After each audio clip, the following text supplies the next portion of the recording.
दोस्तों में हम बात करेंगे महान वैज्ञानिक, गणितज्ञ और खगोल शास्त्री गैलीलियो गैलीली की। गैलीलियो गैलीली का जन्म 1564 ईस्वी में इटली के पीसा शहर में हुआ था।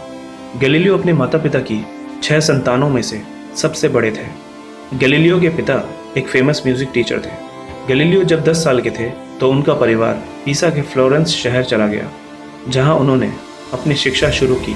गैलीलियो एक बहुत ही अच्छे संगीतकार और मेधावी छात्र थे जो डॉक्टर बनना चाहते थे। इसीलिए 1581 ईस्वी में महज 17 साल की उम्र में वो डॉक्टरी की पढ़ाई के लिए पीसा की यूनिवर्सिटी चले गए। गैलीलियो जब यूनिवर्सिटी में थे तब उनकी रुचि डॉक्टरी के बजाय फिजिक्स और मैथ्स में हो गई।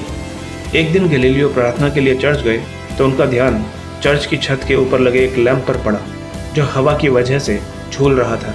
उन्होंने ध्यान दिया कि लैंप को हर स्विंग पूरा करने में एक बराबर समय ही लग रहा था, भले ही स्विंग की लंबाई हर बार अलग थी।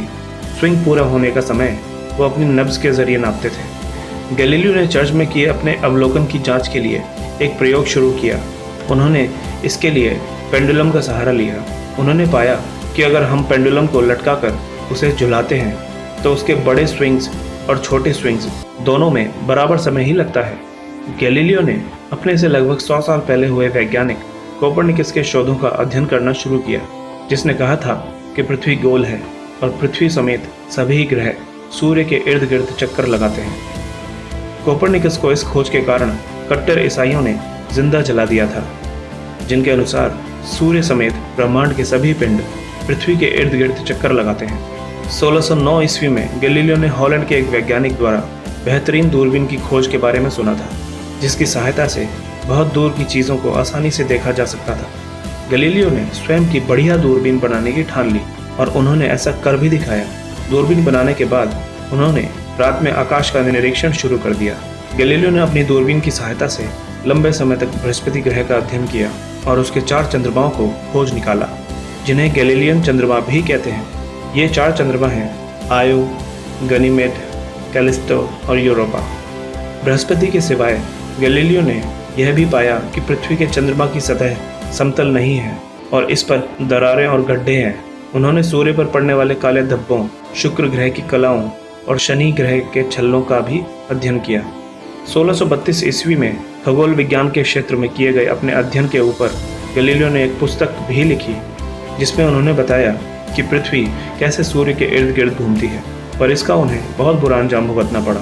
जब कैथोलिक चर्च को गैलीलियो के कार्यों के बारे में पता चला तो उन्होंने इसे ईसाई धर्म की आस्था पर चोट माना और गैलीलियो को उम्र कैद की सज़ा सुना दी, पर बाद में उन्हें घर पर नज़रबंद कर दिया गया। घर में नज़रबंद रहने के बावजूद गैलीलियो ने लिखना जारी रखा, पर उनके आखिरी कुछ सालों में उनकी आंखों की शक्ति चली गई। 8 जनवरी 1642 ईस्वी को 78 वर्ष की आयु में उनकी मृत्यु हो गई।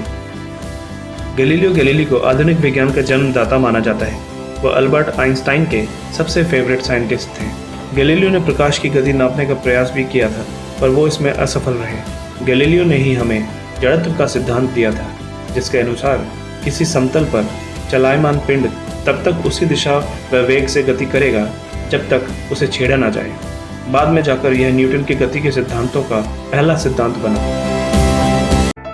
दोस्तों, अगर आपको हमारी ये वीडियो पसंद आई तो प्लीज़ लाइक करें, शेयर करें और कमेंट करें। और अगर आप भविष्य में भी ऐसी ही इन्फॉर्मेटिव और इंटरेस्टिंग वीडियोस देखना चाहते हैं तो हमारे चैनल सब्सक्राइब करना ना भूलें।